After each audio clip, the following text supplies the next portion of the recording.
warahmatullahi wabarakatuh. Halo semuanya, saya Adina Syanabila. Kita berjumpa lagi di pembelajaran pendidikan agama Islam. Nah, kali ini kita akan membahas tentang beriman kepada kitab-kitab Allah. Nah, sebelum kita mempelajari tentang beriman kepada kitab-kitab Allah, kita harus tahu dulu apa sih tujuan mempelajari kitab-kitab Allah. Nah, yang pertama itu memberikan petunjuk kepada manusia tentang yang mana yang benar dan mana yang salah. Yang kedua, sebagai pedoman bagi manusia agar tidak berselisih dalam menentukan kebenaran. Yang ketiga, memberikan informasi tentang orang-orang yang terdahulu.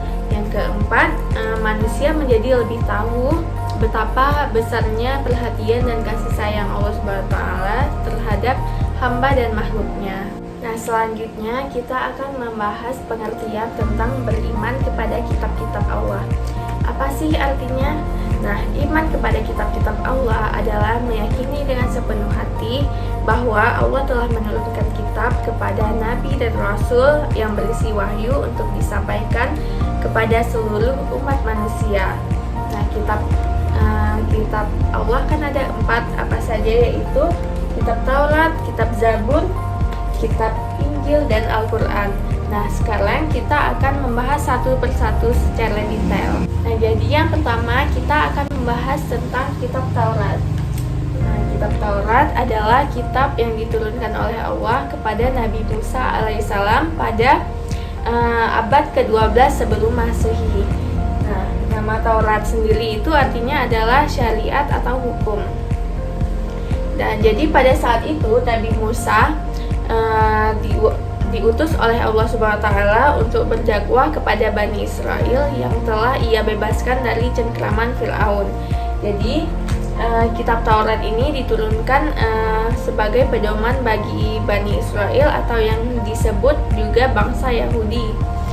Ya, kitab ini hanya digunakan untuk memutuskan perkara pada Bani Israel saja, karena memang kitab ini hanya diturunkan untuk mereka saja. Lalu sepeninggalan para nabi dan Bani Israel, kitab Taurat digunakan oleh tokoh-tokoh Yahudi sebagai undang-undang untuk menentukan berbagai perkara kaum Yahudi. Selanjutnya kita akan membahas tentang kitab Zabur. Nah, kitab Zabur adalah kitab yang diturunkan oleh Allah kepada Nabi Daud. Nah, diturunkannya di Yerusalem pada abad 10 sebelum Masehi, yaitu 2 abad setelah diturunkannya kitab Taurat tadi. Nah, kitab ini ditulis dengan bahasa Kipti, namun berbeda dengan kitab Taurat yang berisi hukum atau syariah. Tapi kitab Zabur ini ada berisi nyanyian, nasihat-nasihat, pujian dan sanjungan kepada Allah Subhanahu wa Ta'ala. Selanjutnya kita akan membahas pada kitab yang ketiga, yaitu kitab Injil. Nah, kitab Injil adalah kitab yang diturunkan oleh Allah kepada Nabi Isa alaihissalam.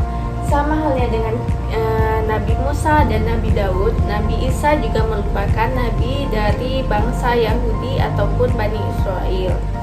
Nah, kitab Injil ini diturunkan pada abad 1 Masehi atau 11 abad setelah diturunkannya kitab Zabur.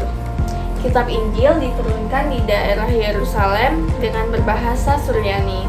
Nah, jadi menurut Quran surah Al-Maidah ayat 46, Allah menurunkan kitab Injil sebagai pengganti kitab Taurat yang sudah habis atau menyempurnakan isi dari kitab Taurat yang sudah habis masa berlakunya. Nah, jadi kitab Injil ini berfungsi untuk membenarkan kitab Taurat yang mengandung nilai-nilai dalam menyelamatkan umatnya dari kesesatan dalam akidah maupun amal ibadah. Nah, kitab Injil juga berisi petunjuk dan pengajaran baru. Satu di antaranya adalah ajaran yang memberitahu bahwa akan muncul seorang nabi yang mempunyai sifat-sifat mulia, syariatnya lebih sempurna dan bersifat universal ataupun menyeluruh. dan tidak terbatas oleh waktu dan tempat, yang dimana Nabi yang dimaksud itu adalah Nabi Muhammad SAW.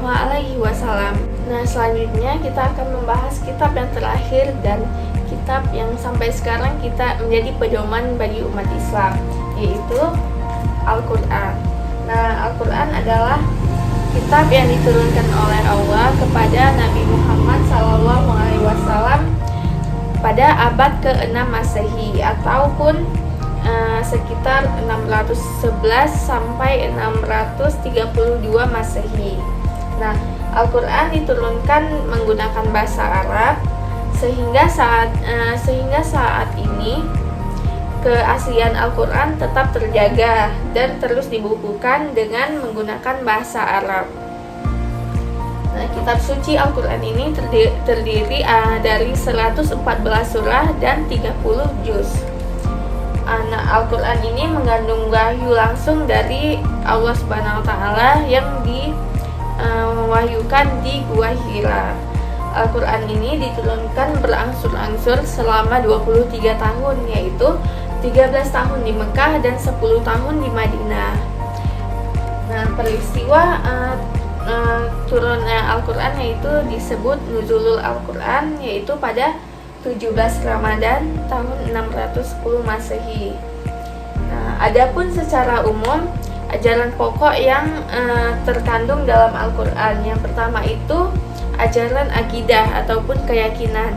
Jadi yaitu hal-hal yang berkaitan tentang keyakinan seperti mengesahkan Allah Subhanahu wa Ta'ala dan meyakini malaikat-malaikat Allah Subhanahu wa Ta'ala. Yang kedua itu pada ajaran akhlak ataupun budi pekerti, yaitu berkaitan dengan pembinaan akhlak mulia dan menghindari akhlak tercela. Yang ketiga itu pada ajaran ibadah, yaitu yang berkaitan dengan tata cara beribadah, puasa, haji, zakat, dan ibadah yang lainnya. Yang keempat itu adalah ajaran muamalah, yaitu berkaitan dengan tata cara berhubungan kepada sesama manusia. Setelah kita mempelajari keempat kitab-kitab Allah, kita harus tahu bagaimana cara mengimaninya. Yang pertama, meyakini dengan sepenuh hati bahwa kitab-kitab tersebut adalah benar-benar wahyu dari Allah, bukan karya tulis para nabi ataupun rasul. Yang kedua, kita boleh mempelajari kitab Taurat, kitab Zabur, dan kitab Injil, namun tidak untuk diamalkan, karena kitab-kitab tersebut sudah habis masa berlakunya semenjak turunnya Al-Quran. Yang ketiga, wajib bagi umat Islam untuk bisa membaca, mempelajari, dan mengamalkan isi dari Al-Quran. Nah, mungkin segitu saja pembelajaran kita kali ini. Lebih dan kurang saya mohon maaf. Wabillahi taufiq wal hidayah. Wassalamualaikum warahmatullahi wabarakatuh.